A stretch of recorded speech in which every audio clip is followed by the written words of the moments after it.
Вітаю, друзі! Ну що, давайте обговоримо останні новини. Про те, куди рухається країна, що відбувається назовні, що відбувається всередині, і взагалі, які перспективи у нас. А також про те, що в Україні нам, м'яко кажучи, не подобається і варто виправляти. Про все це та інше будемо говорити сьогодні з фаховим політологом, який з'являється кожну п'ятницю ввечері на цьому каналі, Олегом Саакяном. Олеже, вітаю! Щиро радий бачити. Радий бачити, Бориславе, вітаю наших глядачів та глядачок. Олеж, дивись, я вважав взагалі, що треба з іншого почати, але сьогодні зранку відбулась подія, яка відверто мене здивувала. Це навіть не те, що російський безпілотник влетів на територію Румунії і атакував багатоповерхівку в прикордонному румунському Галаці. Ні, а те, як була реакція. Ми засуджуємо безрозсудні дії Росії, і НАТО продовжує посилювати нашу оборону проти всіх загроз, включаючи дрони. Це все? Нічого більше не буде? Чи може бути, тому що я бачу, як в Румунії відбувається зараз, скажімо так, емоційна хвиля. І саме румуни кажуть, що відбувається, давайте тиснути на Росію. Що це таке? Вони сьогодні атакують Румунію, а кого завтра? Більше того, зранку також був атакований зерновоз в Одеській акваторії, який має відношення до ще одного члена НАТО – Туреччини. От скажи мені, будь ласка, все це буде, закінчиться глибоким занепокоєнням і стурбованістю, чи все ж таки буде мати якісь наслідки, особливо на тлі того, що вчора вночі, а це мене відверто здивувало, Сполучені Штати Америки рознесли Росію в ООН через атаку на Київ? Тут треба сегментувати тоді Сполучені Штати окремо, там своя динаміка. Відносно і путінська неадекватність, яка вже почала дратувати навіть частину команди Трампа, а та частина, яка проросійська була, чи м'яко проросійська, жорстко, як можна назвати, коротше, Венс і Ко, вони зараз трішечки язика собі в одне місце засунули з тим, що їм нічого сказати, бо бояться, бо не розуміють, яку позицію займе Трамп. Вони вже не можуть виправдовувати Росію, але й нічого нового їм сказати нема що. Тому і в ООН, і на інших майданчиках починає змінюватись позиція Сполучених Штатів. Це не означає, що вона змінилася невідворотньо. Це не означає, що післязавтра взагалі все не може відігратися на 180 градусів, але наразі відкриваються вікна можливостей для того, щоб інституційна політика, Deep State, глибина держави починала повертатися своєю системною, нормальною, адекватною політикою, інституційною політикою на різні майданчики. Поки що це скоріше так виключення із правил, яке лише підтверджує правила. Говорячи про занепокоєння всередині НАТО і румунське, я би вже сказав, що це буде не глибоке занепокоєння, а так, не глибоке. Бо вже там пробурили до самого центру землі, вже глибше нікуди, тепер вже більш поверхневі пласти йдуть по другому, по третьому колу випрацьовувати. І я не очікую нічого серйознішого, ніж подібні занепокоєння. Бо НАТО не готово, психологічно, перш за все, і політично не готово для того, щоб протистояти Росії. І вони готові будуть це зробити тільки якщо Росія з усієї дурі наотмашь вдарить по НАТО. Якщо це не з усієї дурі, а якщо це маленькі ляпаси, то їм легше зробити вигляд, що нічого не відбулося, і вони праведні християни, і підставити друге плече, підставити Галац, підставити Таллін, підставити будь-що інше, щоб росіяни ще декілька разів їх ляпасами поколотили. А поки Росія не попреться в лоба, або поки не визріє всередині самого НАТО готовність діяти жорстко, вони будуть до останнього з'їжджати.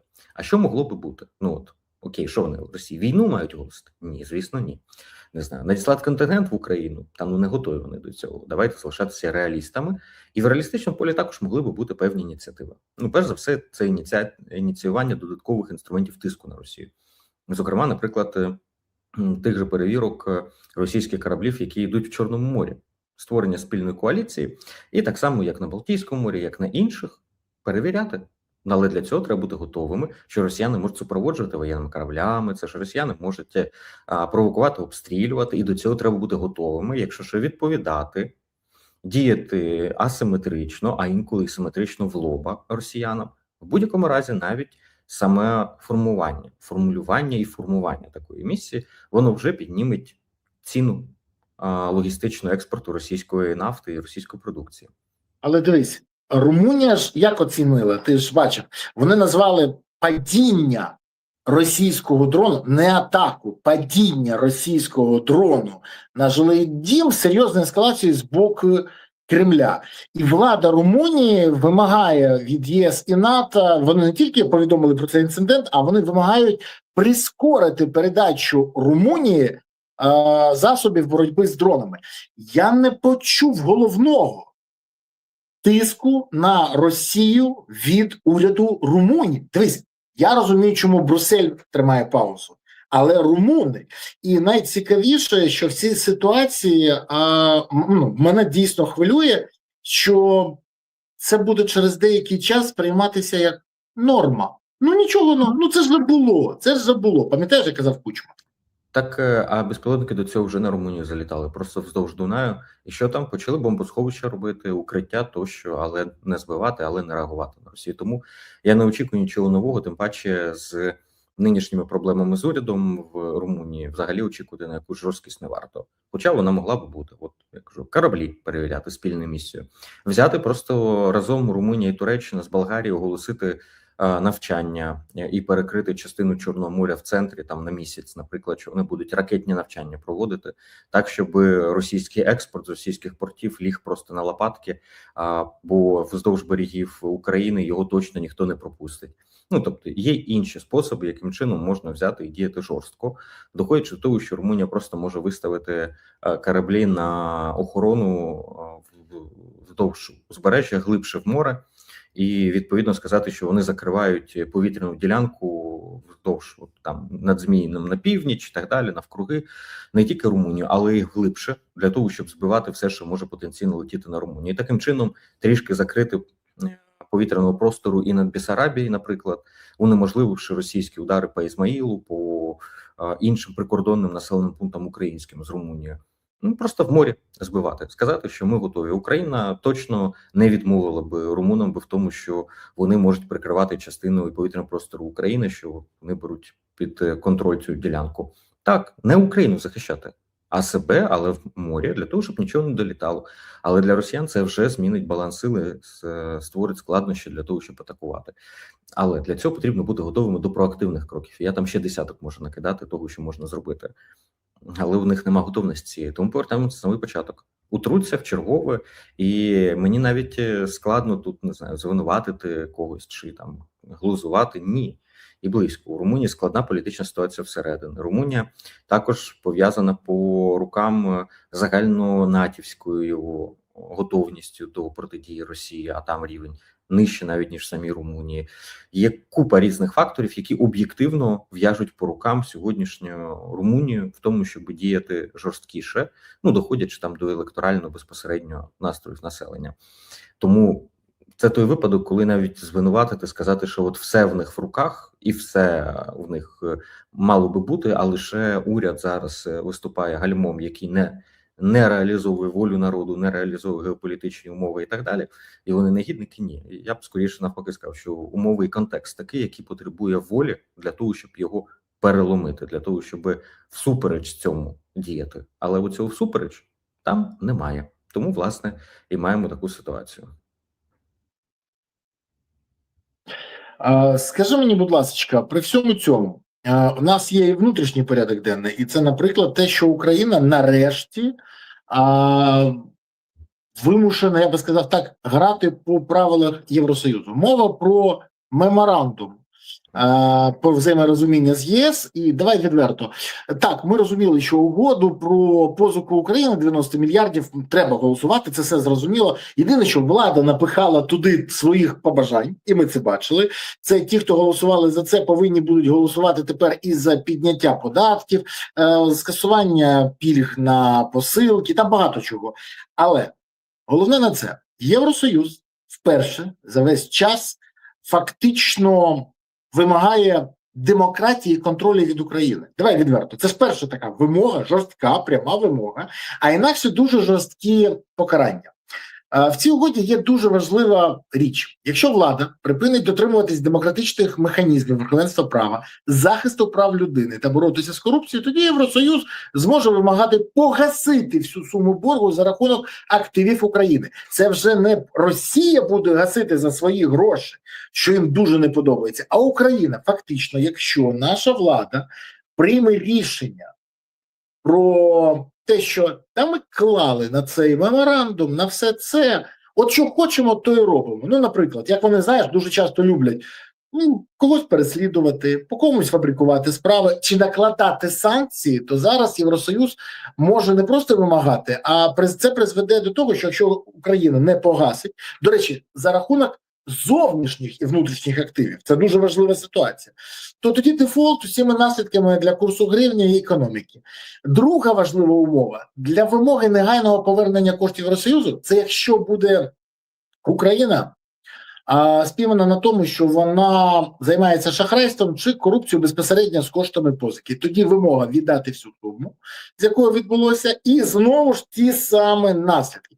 У мене до тебе єдине запитання: чи втримається влада від порушення у будь-якому з цих питань? Бо там дуже цікава ситуація. Ну, наприклад, неоголошення або не призначення після проведення конкурсу на очільника САП. А в наступному році у нас якраз це і відбудеться. Ці санкції запускаються. Ми пам'ятаємо, як вимушена була Євросоюз внести навіть в угоду з Україною призначення очільника спеціалізованої антикорупційної прокуратури. Атака на антикорупційні органи. Знову це запускається. Ну і якщо Зеленський не виконує своє зобов'язання, а він зобов'язувався ще в минулому році почати реформу ДБР, це знову запускає. Скажи, будь ласка, це принцип вже не пряника, це принцип кнута. Влада зможе це реалізувати чи ні? І ще плюси і мінуси цієї угоди і цього меморандуму. Ну, дивись, з останнього, давай з передостаннього. Так, це батіг, і так, він буде задіюватись. Звісно, буде задіюватись м'якіше, ніж це здається. Тобто, я не думаю, що ми побачимо шашкою в руках направо-наліво санкцій від ЄС, але тиск цим завжди буде посилюватися при порушеннях і навпаки зменшуватись у випадку виконання зобов'язань. Звісно, Європейський Союз каже, ну вас ніхто не змушує ці гроші брати. Тобто це вам необхідні ці гроші, ми вас кредитуємо, ще і списуючи вам цей борг в рахунок того, що ми потім з російських грошей це заберемо, можемо цього не робити. Але це треба ж? Треба. Тоді приймати ці умови, які стосуються не роздеребанити Україну, а які стосуються того, що у нас буде гарантія, що ви не станете міні-Росією поруч, що ви не станете Максі-Угорщиною в тілі Європи, європейської безпеки, європейської співпраці. Тому тут можна зрозуміти. Звісно, мені це неприємно, що такі вимоги виставляються до України. Я розумію, які ризики це створює для впливу, зокрема, і недобросусідського, і недоброчесного з боку потенційних з боку європейської бюрократії, бо це обмежуватиме частину нашого суверенітету. А люди, вони всюди є людьми. Хтось дурний і невіглас, хтось з незашитими кишенями, різні є абсолютно, в тому числі і на Заході. Тому це створює можливості і чиюсь дурню в нас продавити. Таке вже бувало, коли з рекомендаціями західними рішення, які лобіюються, вони є відверто шкідливими. Слава Богу, що це абсолютно меншість рішень, але тим не менше такі присутні. Є і лобійські інтереси, які так само просуваються. Тому ясно, що це створює для нас ризики. Ну, але за корумпованість еліт завжди платять національною безпекою і суверенітетом. Інакшої ціни немає. І в даному випадку у нас немає змоги крутити носом. Ця пропозиція, покладена на стіл, вона є ще дуже і дуже хорошою, я б сказав. Там немає нічого такого, щоб суперечило би інтересам України, і вимоги, які виставлені, вони не в мінус Україні, а навпаки в плюс Україні. Це буквально намагання витягнути за вуха Україну. Тому я, звісно, бачу всі ці ризики і загрози, але тим не менш приймаю реальність, називаємо так, що краще, ніж це, Україні ніякої пропозиції точно не могло би бути. Скепсис з приводу України і українських еліт, він носить подвійну природу. З одного боку, опіклися на Угорщині, І відповідно вже всі подальші співпраці Європейського Союзу виходять з презумпції того, що демократизація не є незворотньою. Цілком собі можуть бути відкати, і дідушка Фукуяма був неправий в тому, що далі нас чекає лише світле майбутнє і кінець історії. Ні, виявляється, що далі може нас чекати і диктатури, і неліберальні режими, і багато чого іншого. Тобто ідея, що прогрес іде в один бік і не відбувається регреса, вона зазнала краху. Угорщина тому стала прижиттєвим пам'ятником.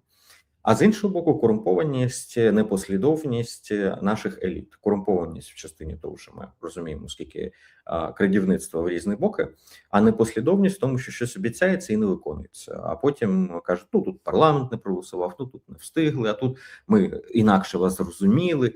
Оце от намагання нахитрити, воно зрозуміло, що отут просто для європейської бюрократії. І ясно, що перші роки повномасштабного вторгнення, коли стояло питання буквально виживання України, то ніхто не ставив цих питань, бо хороші ми чи погані, ми заслуговуємо на життя. І Росія, хороші ми погані, не має права і виправдання для атаки на суверенну державу. Навіть якщо це умовно Північна Корея, на неї все одно нападати, це порушення міжнародного права, тому що є кордони, тому що є суверенітет, визнані тощо.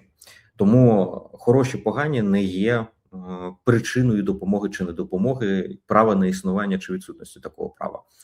Але чим далі ми просуваємось, і чим більше і ствердніше підтверджується і утверджується думка про те, що Україна залишиться, що Україна вже не ризикує бути знищеною, в якомусь вигляді, в якихось кордонах може дискутувати і так далі, але вже у всіх є таке інтуїтивне відчуття, що Україна точно буде.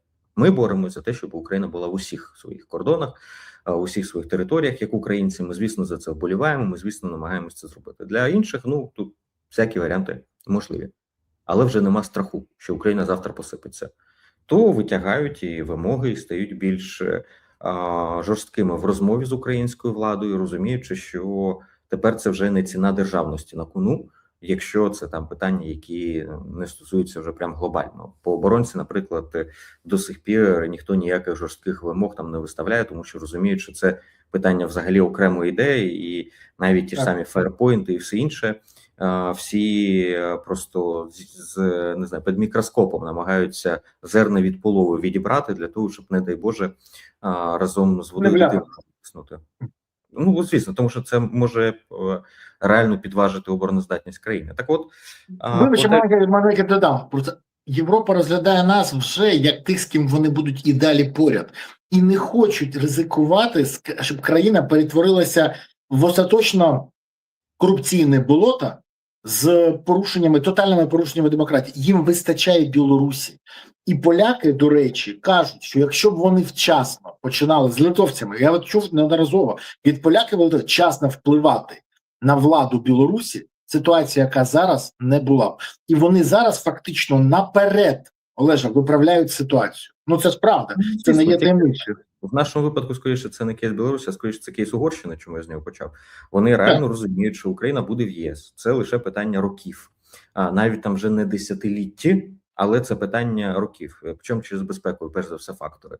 І взяти до себе країну, яка може повторити шлях Угорщини з відкатом, з усім корупцією, радикальними поглядами антибрюссельськими через губу і багато чого іншого, вони цього бояться як вогню, тому що тут Угорщину вони не могли перетравити, їм прийшлося просто пересидіти Орбана. А в випадку України, ну, це не Угорщина, це трішечки побільше, м'яко кажучи, ніж Угорщина в усіх сенсах. І по кількості депутатів потім в європейських інституціях, комісарів, представників, чиновників, кількість грошей, кількість ну, по всім параметрам. Вони все розуміють. Це абсолютно інша вага. Тому ясно, що вони такі запобіжники виставляють. І це не єдиний запобіжник, ще будуть і інші пізніше, коли кластери почнуть відкривати. Там багато здивувань буде для наших чиновників опісля. І політиків, мається на увазі для влади, тому що Європа по-серйозному налаштована дійсно інтенсифікувати вступ України в ЄС, але при цьому виставляючи конкретні запобіжники. Погоджуюсь. Друзі, хочу до вас звернутися. Я Дякую вам, що ви активні. Дякую, що ви коментуєте, підписуєтесь, поширюєте відео, ставите вподобайки. Це дуже важливо. До речі, окремо подяка вам за те, що ви не просто підписуєтесь, а й заходите зараз в опис цього відео. Там знаходите посилання на канал Олега Саакяна, бо поки інші пишуть, він відповідає. І підписуйтесь на нього теж. Це важливо. Але ще важливо, щоб ви були більш активні. Якщо ви забули або не встигли поставити вподобайку, то натисніть ви її зараз. Це потрібно для підтримки каналу, а канал буде більш активно працювати. Дякую вам, що ви такі. І напишіть в коментарях, будь ласка, звідки ви дивитесь. Місто, селище, країна, регіон, район. Пишіть, область, це все важливо. І географію наших глядачів ми завжди вивчаємо. Тому дякую вам за те, що ви активні і не пасивні. Але ж, а якщо ви з Троєщини, то ви взагалі зобов'язані написати про це. Це центр всесвіту, але Троя вже написала. Тому, дивись, тут важлива ситуація. Не є таємницею, що наші партнери збентежені ситуацією з Вероніка Феншуй Офіс. Це більше, до речі, чим в Україні, тому що вони розуміють, чим ризикують. І вони кажуть, як можна взагалі співпрацювати з країною, яка приймає рішення на підставі порад, не знаю, гадалки, астрологині, таролога, мага, мольфара. Ну, дивись, це взагалі дуже дивна ситуація, але от той меморандум, який ми проголосували в Верховній Раді, ми, кажу, Україна, хоча до нього є питання, але ж він з'явився саме після династії, і це теж не є таємницею. І те, що президент зараз не хоче їздити по тих зустрічах, де є прес-конференції, він повинен якось відповідати, теж зрозуміло. Але династія нікуди не дінеться, і рано чи пізно ці питання йому поставлять. По-перше. По-друге, дивись, говорить про все, що завгодно, аби не про це. От, наприклад, Зеленський зараз повідомив, що отримав інформацію про те, що Путін готує мобілізацію. І йдеться про десятки тисяч солдатів. Але, по-перше, у Росії попереду вибори в Думу. І ніхто не буде проводити мобілізацію напередодні виборів. Це перше. По-друге, президент при цьому нічого не сказав про протидію цьому. Ні слова про те, чи готує він мобілізацію у відповідь. Це, скажи, будь ласка, відсутність стратегії чи страх підняти питання мобілізації, щоб не втратити рейтинг? Чи просто це вкидається, як і вкинулася історія про Білорусь, хоча всі експерти і військові кажуть, що не можуть 4,5 тисячі росіян, які там знаходяться, і білоруська армія, яка не вміє воювати, ставити зараз загрозу. Потенційно так, але зараз ні. І найближчі півроку теж. Чи це все ж таки щось інше? І, до речі, що буде робити Зеленський у разі початку реальної мобілізації на Росію? Запровадить новий єбачок, роздать нову Вовину 1000, чи все ж таки подолає свій страх перед словами про мобілізацію і почне закликати своїх прихильників мобілізуватися? Чи цього не буде взагалі? І цікаво, чи не отримав він ще інформацію не лише про мобілізацію на Росії, а й про те, хто такий Вова, для якого будують дім в династії поряд з Андрієм. Дивись, з приводу всього комплексу цього, скажімо так. Перше, з приводу мобілізації. Я думаю, що Зеленський буде виходити з теми мобілізації, але тільки тоді, коли ініціативи, розроблені Федоровим, будуть прийняті. Якщо вони продемонструють свою хоча б часткову ефективність, то Зеленський буде виходити з теми мобілізації. І говорити, закликати, бо вже видно в ряді виступів він вже торкається теми мобілізації. Але судячи з цього, і тут чиста комунікаційна логіка, чекають, коли будуть якісь позитивні результати. Якщо позитивних результатів не буде, то Зеленський вийде навпаки з тим, що от я давав розпорядження, мали, а в результаті негідники і так далі. В будь-якому разі, щоб приватизувати позитивний результат або дистанціюватися від негативного результату, але буде виходити з цією темою.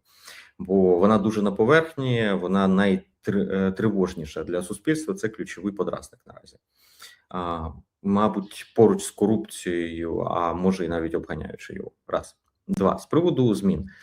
Ті зміни, які готуються по мобілізації, це такий собі ремонт тієї системи, яка є. Принаймні те, що я бачив, те, що я знаю з того, що готується, я би не сказав, що це принципові зміни в системі мобілізації, але це намагання оптимізувати існуючу систему, зробити її людське обличчя, і трішечки залізти в сферу системних змін, туди от, трудової армії і так далі. Але це Але скоріше... в мене був Роман Костенко в ефірі, і він сказав, що Федоров нічого нового не вигадав. Він взяв на опрацювання Шмигаля, які були раніше, і те, що пропонували експерти, і просто переписав їх, не більше. Але це не дасть, і це, до речі, кажуть всі, не дасть того ефекту, який потрібен країні. А генерал-майор запасу Кривонос каже найсмішнішу ситуацію, але яка, це взагалі зерно правди. Ведь не треба вигадувати велосипед, треба виконувати закон про мобілізацію. Бо мобілізація – це не тільки роздача повісток, це велика кількість комплексів від економічних до соціальних. І це треба робити. Але ж ми бачимо, що намагаються знайти того, на кого просто повісять повістки. Наприклад, зараз намагаються на поліцію. Ти бачиш це. Звісно. Тож, скажи, будь ласка, давай відверто. Якщо президент навіть вийде і закличе: друзі, прошу вас, ви голосували за мене, підтримайте мене, треба посилити ЗСУ, але йому скажуть: а хто з твоїх друзів в ЗСУ? А хто з твоїх бізнес-партнерів в ЗСУ? А хто з твоїх колег в ЗСУ? А хто близький до тебе? Де Андрій, який пішов на фронт, бо з ганьбою жити не буде? Ми ж всі пам'ятаємо це. Де всі вони? Гаразд. Міндіч посилив з собою Цахал, армію оборони Ізраїля, але його там не призвали. Наприклад, хто там ще у нього був? А уяви собі призовуть. Оце була би хохма. Що? А уяви собі призовуть. Оце була би хохма. До 40 років. Там далі все. Там закон. Але проблема не в цьому. Ладно. Дивись, його можуть призвати взагалі рішенням, наприклад, з якогось Оклахомського суду, і тоді його призовуть з геть інші структури. Це я тобі так поясню. І для нього тоді буде краще, щоб його призвали все ж таки в Цахал. Бо військовослужбовців не відпускають. А тут така історія. Але це окремо. Я про що говорю? Тобі не здається, що це просто все туман, який напускають для того, щоб заповнити порожнечу? Теж там кімнати, тут тумани, дими напустили і все. Але результату немає. Я вчора говорив з комбрігом, який сказав: комбріг, не комбат, комбріг, що коли вони приїхали в ТЦК набирати, не центр комплектування, навчальний центр, набирати, зі всіх, хто там був, вони відібрали 11 людей. 11. Я говорю: а яка потреба? Говорить: в мене потреба, щоб ти розумів, 50% докомплектувати. 50% бригади. А ми набрали 11 людей, не відсотків. Я кажу: давай так, для всіх, хто не розуміє, батальйон – це в середньому 600-800 людей може бути. А бригада – це від 4 до 5,5 тисяч людей. Це для розуміння. 50% потрібно, а набрали 11 людей. Це говорить про те, що люди, які їх сьогодні мобілізують, вони, м'яко кажучи, не підходять для виконання бойових завдань, які потрібно. Бо набрати людей не треба. Треба набрати тих, хто може виконати БР-ку. Скажи мені, будь ласка, так все ж таки, те, що ми зараз спостерігаємо, це імітація через страх, що ми не можемо, що влада може отримати удар по рейтингу, чи ми не можемо просто додавити, дотиснути цю владу, щоб вона пішла на реальні речі, які можуть змінити ситуацію. Наприклад, уяви собі, батальйон, в якому Баканов, Трухін, Єрмак, Лещенко, і вони штурмують посадку десь під Куп'янськом. Це буде реальний ефект. Реальний ефект. Хоча ми всі розуміємо, що ефект це буде, а от батальйону такого не буде. І не дай Боже, такий батальйон потрапив би в полон до ворога. Але ясно, вони що... там все розвалили у ворога. Ні, це якщо вони колаборували. В такому випадку їх туди можна було б ще й доплатити, щоб взяли. Але давай завершу попереднє питання, тому що ти завершував маневрами Білорусь, все інше. Тут є декілька факторів. Перший фактор – це те, що піклися на молодці, дують на воду. Бо якщо з того боку бодай щось сунеться, а з українського боку будуть казати, що ні, нічого не сунеться, то це будуть шашлики в Кубі. Відповідно, для влади зараз треба комунікувати загрози навіть там, де ця загроза може бути тільки тінню наразі. Другий момент пов'язаний з потребою інформаційною відволікти увагу від корупційних скандалів. Таким чином, зараз, звісно ж, героїчно долаючи загрози, хмари згущуються, все інше, можна перенаправити інформаційний потік. І третє – це фактор осадженої фортеці, єднання навколо прапору. Таким чином, на виконання першого і другого, третій фактор – це те, що можна забезпечити єднання з переключенням уваги навколо того, стоп, не на часі, зараз тут це все розбиратися і так далі, враг у ворот, в лапках. Тому ясно, що тут є природа багатогранна цього, від об'єктивного фактору до абсолютно суб'єктивної маніпуляції цією об'єктивною реальністю. З приводу мобілізації я тут десь, мабуть, проміж, а може взагалі перпендикулярний і Кривоносу, і Костенку, тому що виконувати просто закон, який існує, то він мобілізаційне законодавство наше, воно написано абсолютно по радянським лікалам. Ну, в такому випадку це війна людьми, штурмами людськими в обидва боки, тому що там мобілізація в нас не про креатив, мобілізація в нас не про модель, яка би відповідала б 21 столітті. У нас мобілізація дуже добре виписана. Вона стосується не тільки мобілізації солдатів, абсолютно вірно. Мобілізація людського потенціалу, це лише там людського ресурсу називається по модерновому. Це лише одна з, а там і економіка, і промисловість, там же ж і інфраструктура, там купа всього, всі пласти життєдіяльності держави, вони всі мають переходити в мобілізаційні умови. В нас цього виконуються шахматки. Тут виконуємо, тут не виконуємо, тут взагалі ніхто за це не відповідальний. І Бог знає як, коротше кажучи, воно відбувається. Але навіть якщо взяти, вімкнути на повну потужність і виконувати цей закон, це буде горе, тому що нормальне його виконання – це створення Радянського Союзу маленького, який ощетінюється, ставить Муравйових і йде воювати Муравйовими. Я, наприклад, вважаю, що це абсолютно неприйнятним є з усіх точок зору. Просто, як мінімум, навіть неефективно. Вже інше не хочу навіть обговорювати. Друге, те, про що говорить пан Костенко, і що до чого ти апелював, з приводу того, що це не дасть бажаного результату. І так і ні, 50 на 50. Я, наприклад, не є прибічником тих змін, які готує команда Федорова, тому що я вважаю, що ми давно вже переспіли ситуації кардинальної зміни самої моделі організації мобілізаційних процесів і тилів, і фронту. І нам потрібно брати інші досвіди: ізраїльський, швейцарський, фінський досвід, брати український досвід ці роки, схрещувати і робити альтернативну взагалі систему, в якій не буде ні мобілізації, ні демобілізації, ні бронювань. А буде вахтовий метод, коли фронт і тили пульсують разом. Умовно кажучи, швейцарський, але тільки на стероїдах і воєнного часу, з українськими інноваціями, з українською мережевістю, з українським добровольчим рухом, всім іншим. Ці досвіди треба перевести в систему.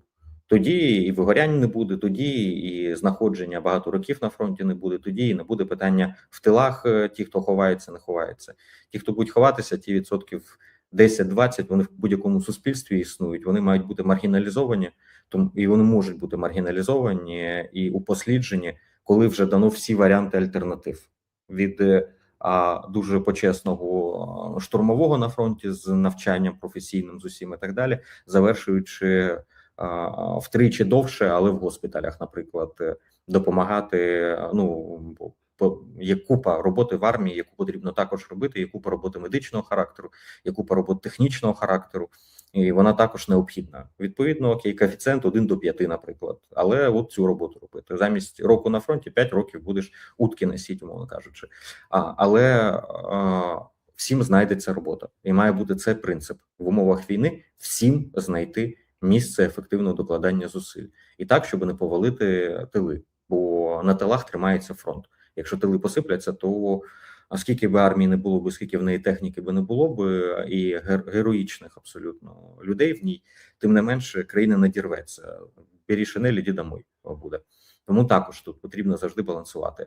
А те, що пропонується Федором, це косметичні, місцями навіть не косметичні, але це зміни в рамках існуючої моделі. дати їй ефективніші інструменти, дати їй людяніше обличчя, зменшити рівень зловживань в рамках існуючої моделі. Це дасть імпульс. Я от не згоден, що це не дасть. Але в коротку, по-перше. По-друге, це лише частково дозволить закрити потреби фронтові і трішки більше, але також не повністю вирішити проблеми тилові. Це покращення, але не зміна принципова. Тому з Костенком тут я лише частково згоден. Я розумію, що він перш за все виходить з фронтових потреб. Для фронтових потреб тут буде менше навіть якості, ніж для тилових. Але в цілому це не те, що необхідно, це намагання зараз не знаю, підтримати існуючу систему без її змін. Сорі за таку багатослівність, намагаюся сильно в деталі не йти, тому що, знову ж таки, хай спочатку презентують, хай спочатку все це потрапить в парламент. Мені єдине, що подобається, реально, що вони почали з матеріального забезпечення. Це правильно, що спочатку про існуючі... Головне, гроші щоб знайшли. Олеж, головне, щоб гроші на це знайшли. Бо якщо 40 мільярдів... Ні, ну, направду, давай чесно. Бачиш, ми з тобою заціпили одну ту ж саму тему. 40 мільярдів вже забрали з ЗСУ на єбачки і все інше, на спецфонд. До речі, а як ти можеш це прокоментувати? От скажи мені, будь ласка, ну всі ж розуміють, на що це взяли. У нас є спецфонд, на який використовується ну, щось неочікуване, щось нагайно, треба вибрати десь гроші, на щось рятувати. Замість того, за перші 3 місяці цей спецфонд 3 місяці року, а він на рік взагалі, витратили все. На єбачки, на кешбеки, на скринінги, на всі інші популяризаторські історії. От скажи, будь ласка, а от зараз взяли і забрали з закупівлі зброї. У ЗСУ забрали 40 мільярдів з оборони, фактично, і перекинули туди. І найстрашніше в цій ситуації, що ці гроші знову використають на чергові єбачки. Чи ні? Ти думаєш, що це буде вже точно на резервний фонд? Я тобі що скажу, я ще не розбирався, з яких статей саме забрали, і припускаю... Закупівля зброї, я подивився вже. Кажу тобі. Це оборона. З оборонки 40 ярдів. І більше того, на профільному комітеті Міністерство оборони підтримало це. Сказало, що заперечень немає. Я взагалі таке перший раз бачу. От тому мені цікаво, тому що я також бачив, що Міноборони не виступило проти. Відповідно, можливо, це гроші, які наприкінці року мають бути використані, чи якось інакше. Так, 40 мільйонів вилучають статті Міноборони на купівлю зброї та техніки, перевод до резервного фонду, що це необхідно для фінансування передбачених заходів воєнного стану, ліквідації наслідків ударів, бла-бла-бла. Я просто зараз загуглив, звідки саме це прибрано. Та купівля зброї, я тобі більше скажу, я перевірив це. Але вибач, знаєш, найцікавіше в цій ситуації, що нема цільового призначення, чому от перевели... Дивись, ну зараз гроші на зброю потрібні. Давай відверто. Не вистачає. І так робиться. В мене ну, відверте відчуття, що змінилися пріоритети. Я останній раз таке бачив, в 22-му році, 22 лютого, ти повинен пам'ятати це, коли намагалися гроші з великого крадівництва перекинути на армію, і тоді казали, ні, ви що, яка армія, нам треба будувати дороги. А Володимир Зеленський тоді сказав, ми, звісно, можемо збільшити армію в 2-3 рази, але тоді ми не зможемо будувати дороги, для нас це велика проблема. Ну, повторююсь, але війна ще не закінчилася. Більше того, питань все більше і більше. Для справедливості. Попри вилучення цих 40 мільярдів конкретної статті озброєння, загальний оборонний бюджет України в рамках цього законопроекту збільшується на 1,56 трильйона гривень за рахунок зовнішнього фінансування від Європейського Союзу. Безпосередньо на ЗСУ 152,26 мільярда гривень, 1,397 трильйона, окрема програма підвищення обороноздатності безпеки держав за рахунок позик ЄС. Леш, вибачте, переб'ю. Я знаю все це. Дивись. Так ці гроші і так були заздалегідь заплановані в бюджет. Вони просто забрали з час гроші, кажуть, так зайде вже інші гроші в бюджет. Але якщо в тебе, дивись, от тебе на цей місяць ти запланував 10 тисяч гривень. В тебе є тільки 2 тисячі гривень. А тобі кажуть, ми зараз ці 2 тисячі заберемо на інше, наприклад, на купівлю, не знаю, жуйок. Або там треба купити нові квіти. А в кінці місяця ти ж отримаєш зарплатню ще 8 тисяч. Нормально буде, така 8 без 2 це не 10. От та ж Давай сама ситуація відбувається. Давай розділимо. Перш за все, Давай. все-таки бюджет живе в рамках року. Раз. І тому зараз важливий момент для глядачів, того, що 40 мільярдів забрали, це правда, але в оборонний бюджет додаткові гроші надходять і надійдуть. Зараз 90 мільярдів, перший транш вже буде в червні. Але які не Відповідно, компенсують ці 40 мільярдів. Армію ніхто не залишає без грошей, бо я розумію, Ні, без грошей не залишається, але 40 мільярдів забирають, відповідно, зброю не закуплять, зараз буде жопа, всі дружньо маємо збирати нам гроші. не вистачає грошей на зброю. Дивись, нам і от 40 плюс 90 – це 130, а нам приблизно треба зараз 210-235, ну так, для розуміння. А тут ще на 40 мільярдів менше. Ми могли б більш ефективно, на той випадок, коли... Я про інше, Борислав, почекай. Перше, щоб Давай. паніку не сіяти, гроші для армії виділяються, будуть виділені, 40 мільярдів, ці не впливають серйознішим чином на це, бо замість цього є компенсаторні механізми. Другий момент. Чому 40 мільярдів прибирається? Тому що два моменти. Перше, зі спецфонду цілу гору всяких забаганок було оплачено, є бачки і все інше. Можна сперечатися, чи ці механізми ефективні, чи не ефективні. Як на мене, більша частина з них не ефективні і точно не на часі. Є інші механізми, яким чином можна було за рахунок зменшення податкового навантаження взяти і точково підтримати, наприклад, паливо і все інше. Тим паче, що ті ж кешбеки на паливо – це лише для цивільного використання звичайними громадянами, а направду від палива найбільше громадяни страждають не від того, що сам на машині поїхати, а від того, що промисловість страждає, відповідно ціни всі зростають. І потім цей кешбек нічим тобі не виправить те, що в тебе всі товарні групи в супермаркеті підвищилися. Тому зрозуміло, що тут такий трішечки механізм. І, коротше, так можна пройтись по всіх інших механізмах.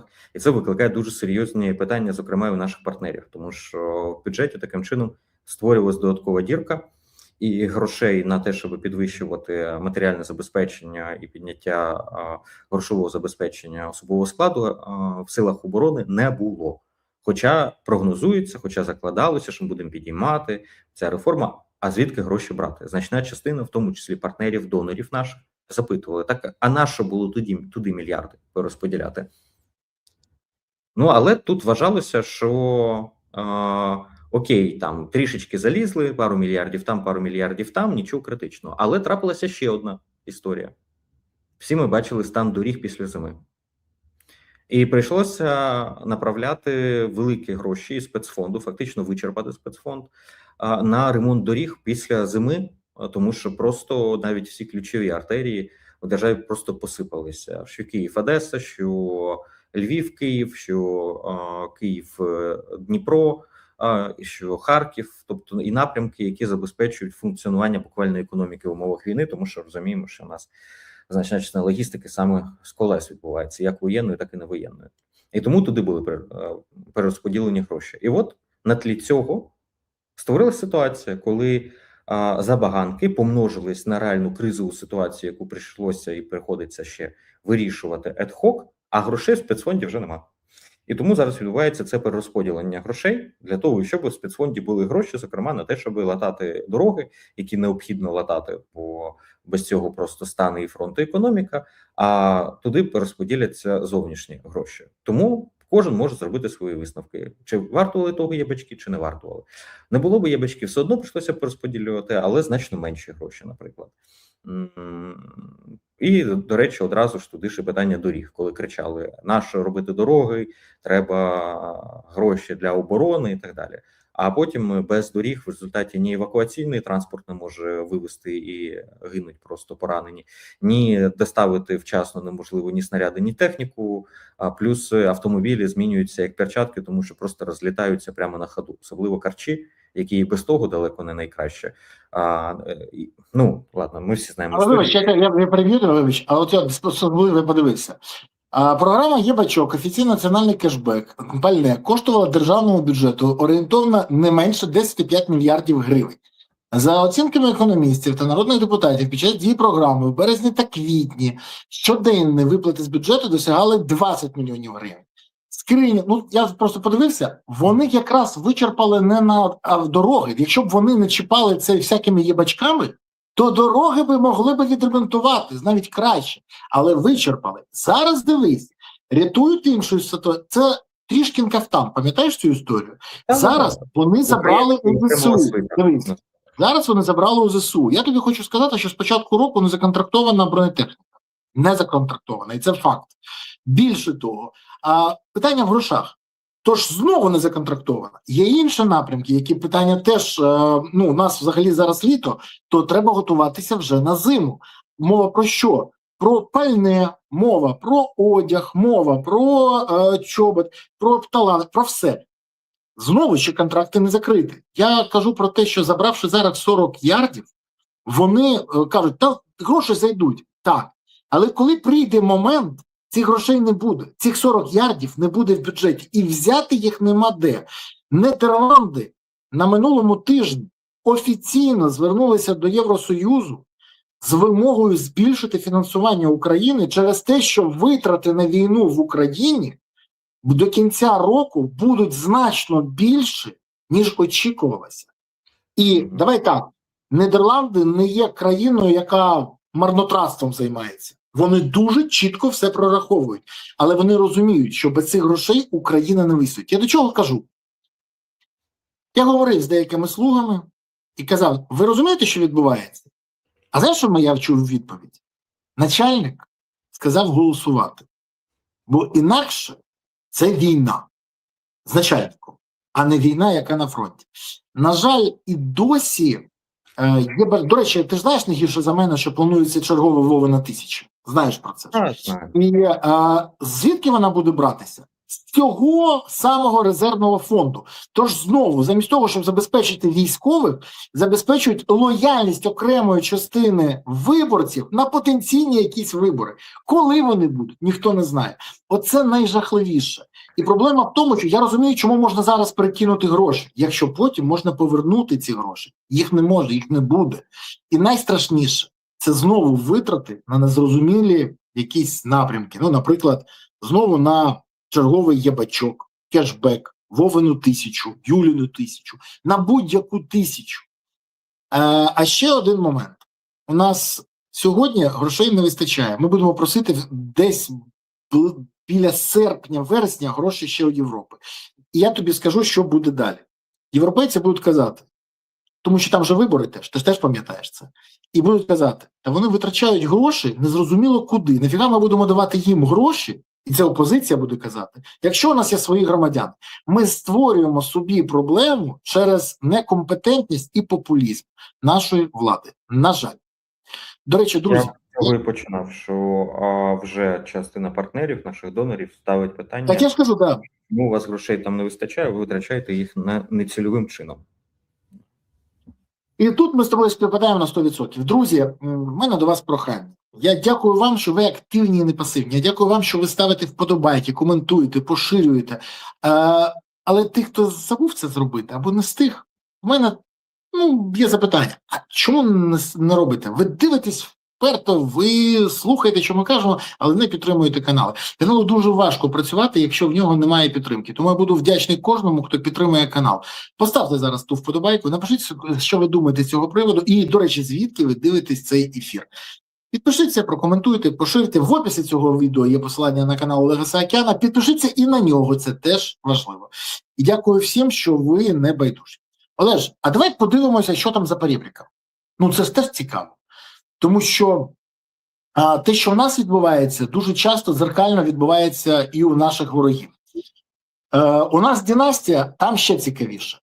У екс-першого заступника міністра оборони Руслана Цалікова, якого виявили на розкраданні бюджету та крадівництві на закупівлях в Мінобороні, знайомо, да? Десь я таке вже чув. Знайшлися свої яйця по 17 рублів. Бо в нього вилучили активи на 5,5 мільярдів рублів. Це приблизно 77-75 мільйонів доларів. Це для розуміння. У заступника. Але є невеликий нюанс. Він не просто заступник. Він гаманець Шойгу. Його права рука. З 94-го року він з ним поряд. Суд задовольнив позов Генпрокуратури, яка чітко працює по команді з Кремля, а російські ЗМІ практично не висвітлювали подію. У дохід держави пішли гроші, елітна нерухомість, комерційні об'єкти в Москві та Підмосков'ї, навіть дім цього Цалікова. А це найближчий соратник Шойгу. Процес перевели у закритий режим. У суді це пояснили матеріалами щодо держоборонзамовлення, інтересами держави в умовах СВО і далі. Але європейські розвідки фіксують активне обговорення цього серед російської політичної еліти. Вони справді перелякані. От вони перелякалися, тому що так близько до них ще не прилітало. І тепер вони бачать, що під атаку може потрапити кожен. Одночасно з цим фіксується атака по оточенню Кириленка. Це все ж таки людина, яка керує адміністрацією президента. Не Вайно, а саме він керує, всі це розуміють. Конфлікт всередині кремлівських. І одночасно з цим у Москві посилюються так звані похмурі настрої через безвихідь у війні проти України. Про це пише і Блумберг, і інше. Скажи мені, будь ласка, чи може все це трансформуватися у ситуацію, яка наблизить кінець активної фази у війні, і чи впливає це на це ще й частота атак по Росії? І чи дійсно на Росії сьогодні еліти, я б сказав, не припинили підтримувати війну, а починають задумуватися, що війна їх може пожерти, як пожерла Цалікова і інших? Виключно за браком часу, тому що трішки залишилось буквально в сорі відрядження, і все сутужно з часом. Але коротко, тому що тема Росії, вона просто благодатна. Тут так і хочеться розійтись вправо-вліво.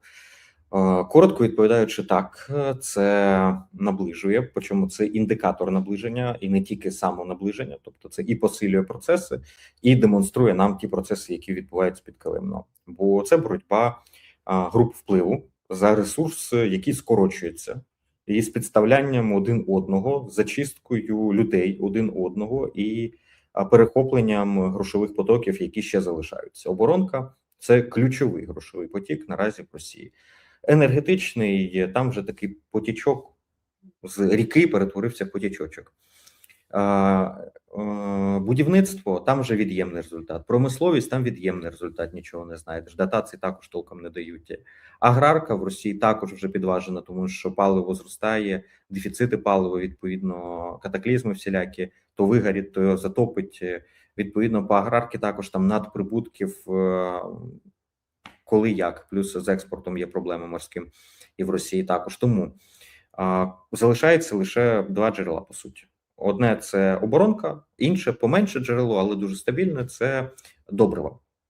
І от, до речі, добривне лобі там ніхто не чіпає. Там якраз своє таке королівство за 7-метровим парканом, за яким декілька російських гаманців існує собі, і вони напряму пов'язані з Путіним, з фінансуванням груп ключових. От коли туди дійдуть, оце говорить про те, що вже повний ахтунг, тому що вони це останній рубіж фактично. А оборонка зараз це дуже великий пласт грошей. І відповідно на ньому одразу всі ці конфлікти вилазять в публічний простір. Причому раніше їх так стільки не було, тому що грошей вистачало всім, і просто кожному нарізалася ділянка, і ніхто не заходив на сусідню. А якщо з'являвся хтось або якась нова ділянка, там дрони, наприклад, то чітко виділялося перстом царя-батюшки, от це в вашій ФСБшній групі, а тут там ГРУшній групі, а тут оцей персонаж від СВР це буде стояти. Бо це ж за цим всім стоять все одно спецслужби, на які спирається режим, а всі ці фасадні персонажі, так звані олігархи, вони лише є фасадами, менеджерами по напрямках. Тож це павуки в банці, бо економіка іде от з таким градусом вниз. За перші 4 місяці року в 1,5 рази більший дефіцит бюджету, ніж закладався на весь рік. Доходи від нафти на 40% менші, ніж тогоріч, при тому, що ціна на нафту втричі більша. По цим, боже мій, золотовалютні резерви тануть. По кількості вісякових кредитів в банках просто нижче ватерлінії. Нещодавно якраз заради цікавості дивився показники, скільки там мертвих кредитів і скільки від загального об'єму банківської ліквідності, скільки є прокредитовано в оборонку. Ну, є різні оцінки, прямої статистики нема, то там вже жоден з російських банків не пройшов би жоден перевірку на стійкість системи. Всі банки вже в підваженому стані знаходяться, власне, хтось перед дефолтному стані, хтось під ризиком потенційного дефолту у випадку кризової ситуації. Тож банківський сектор вже також тримається буквально в розкарячки і в ситуації, коли надрив – це лише питання часу. Тож, в принципі, ми будемо бачити ще більше подібних ситуацій, і коло конфлікту зараз воно десь в межах Садового кільця, іде полювання, буде звужуватись під кінець року до меж Кремля. Почнеться чистки вже і боротьба на рівні ключових прізвищ. Вже не тільки фасадних персонажів, а вже можуть починати підсиджувати до одного. З підсидкою Кирієнка, по-моєму, нещодавнім намаганням якраз через там болгарські вибори, угорські вибори тощо. Це вже вперше, по-моєму, за весь час така підкилимна битва внутрішньокремлівська почала вилазити назовні. При всьому цьому, ти знаєш, я тобі скажу так, я сподіваюся, що ми побачимо найближчим часом ситуацію, коли в Росії почнуть жерти один одного не через те, що вони хочуть навіть врятувати себе, а через те, що це процеси, які на Росії традиційні ще з багато сторіч. Ну, давай чесно, революція не тільки пожирає своїх діточок, вона ще і пожирає своїх творців. Тому СВО повинно пожерти всіх, хто до нього причетний. Як в погонах, так і без погон. І дай Боже, щоб ця наволоч вся спалилася в цьому полум'ї тих взаємної вражди. Скажи, будь ласка, питання, яке я не можу тобі не поставити на фіналі. Закон про декриміналізацію порно – це взагалі якийсь анекдот. Всі розуміють, що на цьому годуються мінти, СБУ, ДБР. Всі силовики на цьому годуються, якщо можуть. Хтось контролює вебкамщиць, хтось онліфанщиць, хтось порносалони, хтось, ну, в общем, всі на цьому заробляють. Але закон про декриміналізацію порно парламент провалив. Не захотіли вони позбавити ментів і інших постійного джерела доходу. За основу лише 207 народних депутатів. Навіть не вистачило голосів відправити на повторне читання, доопрацювання. Не було. Ти бачив? Провал за провалом. І дійсно, ну чого за це голосувати? Це ж не перекидання грошей з оборони на єбачок. Але здивувало, що депутати, наприклад, від ЄС не підтримали голоси, а ЕКС-ОПЖ підтримала. Я тобі серйозно кажу, я дивився уважно. Юра Бойко підтримав цей закон. І скажи, будь ласка, що показало це голосування? Чому провалили законопроект?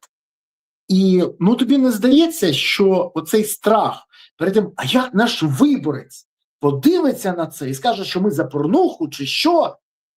І небажання пояснювати виборцю своє голосування призвело до того, що ми бачимо, як парламент залишив джерело незаконного доходу до права похоронців.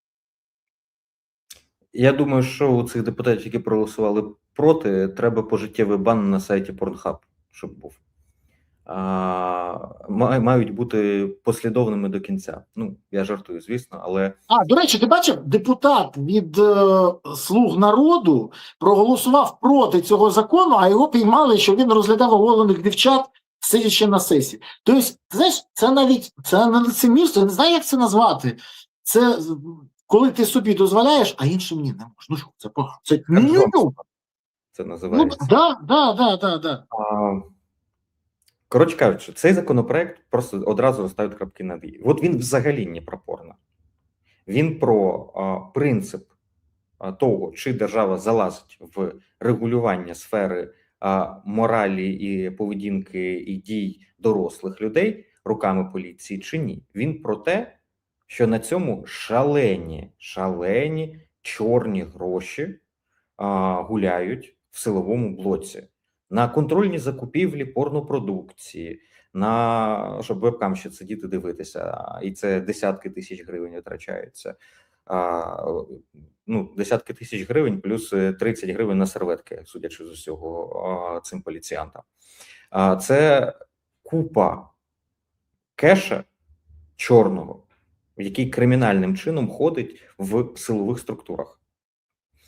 Якщо хтось думає, що це зручний спосіб боротьби за мораль, то давайте тоді заборонимо так само алкоголь, сухий закон, заборонимо так само, що там ще в нас можна, цигарки. Ну, віддамо поліції слідкувати за тим, що там і як там із-під поли продається. Це буде дуже ефективним, мабуть, механізм контролю. Погоджуєтесь? Неефективним, правильно? Так чому тоді по цьому цій специфічній діяльності в онлайн там оголені дівчата чи хлопці, не знаю, на камери оголюються? Ми маємо витрачати державний ресурс поліцейський з тим, щоб з цим боротися. Що тут такого? Хай займаються протидією торгівлі людьми, хай протидією дитячому порно, хай займаються злочинців ловлять. Є чим займатися правоохоронним органам за гроші платників податків, окрім як сидіти і на онлайн-сайтах відслідковувати, хто там де на камеру оголюється перед ким.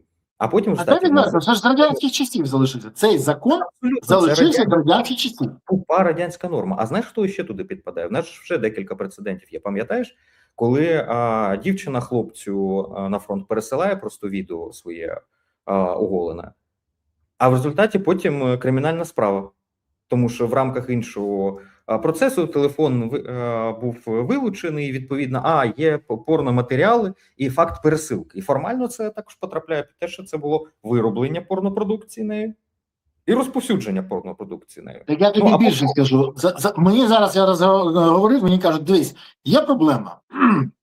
Мент фактично приходить конвейфанщиці і каже, або ти платиш, або ми робимо тобі першу ходку. Вона каже, йди геть. Їй починають робити, вона погоджується, але і інше, через сарафанне радіо починають погоджуватися. А зараз вони хотіли забрати цей механізм. Ну це ж ненормальна історія. До речі, мені дуже це будеш сміятися, але ж сьогодні вони радіють і тішаться. Мені казали просто ті, які мої знайомі, вони кажуть, там у них щира радість. Радість через те, що депутати це провалили. Але найсмішніше, що вони не будуть голосувати за цих депутатів. Ні! Це тупо те, що відбулося. А головне, це залишає ще одну годівничку для правопохоронців. Це не охоронці, це правопохоронці. І в мене до тебе тільки одне запитання. Скажи мені, будь ласка, скільки часу ще треба нам, щоб ті люди, які мають можливості прикрити такі годівнички, залишали би їх? Це що і в цьому парламенті, і в наступному. Всі бояться сказати, що вони фактично що зробили? Бояться через що? Я просто не можу це зрозуміти, чесно не можу. До речі, дуже смішна ситуація з Железняком. Він голосував за, дружина проти. Це взагалі треш якийсь. Так, він був одним з ключових лобістів цього законопроекту, а дружина не проголосувала. Ні, мене засмутили тут всі абсолютно. І «Слуги», і «Батьківщина», і ЄС. Це питання, яке не стосується економічної політики уряду. Це не питання, яке стосується кадрового призначення уряду. Відповідно, це питання не те, де коаліція, а ми опозиція просто будемо спостерігати. Це соціальне питання і питання, яке проходить наскрізним чином через купу каденцій парламенту, тому що це ще радянська норма. І коли на ній опозиція просто відсутня, а влада каже, а не вистачило, мені байдуже. Вони народні обранці України, народний депутат. І вони мають працювати під куполом Верховної Ради, вони мають голосувати законопроекти, бо депутат, він одиниця, самодостатня народний депутат, і несе відповідальність за свої голосування сам. У фракції, не в фракції, в коаліції, не в коаліції. Це його відповідальність перед українським народом, який йому делегував це. Йому, зрештою, за це зарплату платять, статус дають і пільги потім. Тому в будь-якому разі тут ніякої відмазки, що а ми влада, а ми опозиція, а ми вийшли покуріть, і близько не може бути. А кеш, я розумію, звісно, зараз поліції в обидві руки радіють, тому що в них просто багатомільярдні потоки, тільки що ледь не забрали, а тут різко раз і повернулися. Це ж купі казу, продай казу. Вони вже розпрощалися з тим, що цей потік піде, а тут чому депутати голосували так? Чому депутати виходили? Не знаю, підозрюю, що десь це може бути зацікавленість і вмотивованість конкретно. Наприклад, як Халімона, який був колись заступником фракції «Слуга народу», А після того, як його спіймали, що він на початку повномасштабного вторгнення купив на Печерських пагорбах домівку, на яку не міг пояснити, звідки в нього гроші, звідки гроші в його співмешканки, на яку він оформив все, і так і не зміг пояснити. Так він, до речі, за те, щоб купувати будинки на Печерських пагорбах, не маючи доходів, але проти того, щоб мінти позбавилися такої годівнички. Цікава ситуація, особливо, якщо ти постійно на такому гачку. Хтось банально з валізкою, хтось на гачку. Десь, до речі, я думаю, що попрацювали і церкви. Причому, ймовірно, навіть не безпосередньо самі церкви працювали, а просто ті, хто орієнтуються, на них вирішили, що раптом якось не так сприймуть, бо я не бачив жодної заяви від жодної церкви навіть, щоб вони сказали, ні, не голосуйте, І промовчали. Навіть, по-моєму, церковні організації чудово розуміють, що це взагалі не про мораль, не про святість і не про чесноти. Це тупо і банально боротьба з корупційним злом, цей законопроект. Але, тим не менш, у нас виявилися святіші від Папи Римського в парламенті. Я певен, що частина вийде і скаже, що це то не Божа справа за порнографію голосувати. При тому, що, знову ж таки, в законопроекті про порнографію буквально не слова. І причому навіть не про відповідальність, там декриміналізація, тобто забрати можливість ходити і на лічильник ставити і стрігти гроші з вебкамщиць, OnlyFans і так далі. Друзі, я маю до вас прохання. Напишіть, будь ласка, ви в коментарях. От дійсно, давайте подивимось. Може, у нас якраз ми просто з Олегом знаходимося в геть іншої позиції, а от глядачі наші проти. Напишіть, як ви вважаєте, треба було прибирати цю годівничку, чи не треба було? А треба було голосувати за цей закон, чи не треба? Напишіть, треба або не треба. От, якщо треба було голосувати за цей закон, напишіть треба. Якщо не треба, не треба. Напишіть, ми потім подивимось, кого було більше. Я буду вам дуже вдячний за це. Олеже, що я хочу сказати тобі? Дякую за сьогоднішній ефір. Традиційно, до наступної п'ятниці. Тримайся, все буде Україна. Ми знаємо це з тобою. Навзаєм, на все добре. Друзі, хочу подякувати вам за сьогоднішній ефір, те, що були з нами, за те, що ви були активні, поставили вже нарешті ті вподобайки, підписались, прокоментували, поширили, написали, до речі, за закон ви, проти закону ви, за декриміналізацію, проти декриміналізації, за те, щоб прибрати цю годівничку, за те, щоб залишити. Напишіть. Але головне, за що вам дякую, за те, що ви підтримуєте ЗСУ. Завжди підтримуєте ЗСУ. Бо ЗСУ – це запорука того, що Україна є майбутнє. Є ЗСУ, є майбутнє. Тож, гуртуємось навколо ЗСУ, щоб у України справді було майбутнє, гідне майбутнє. Донатимо на ЗСУ, приєднуємось до ЗСУ, допомагаємо ЗСУ. І от тоді справді все буде Україна. Дякую вам, що дивились. Па-па.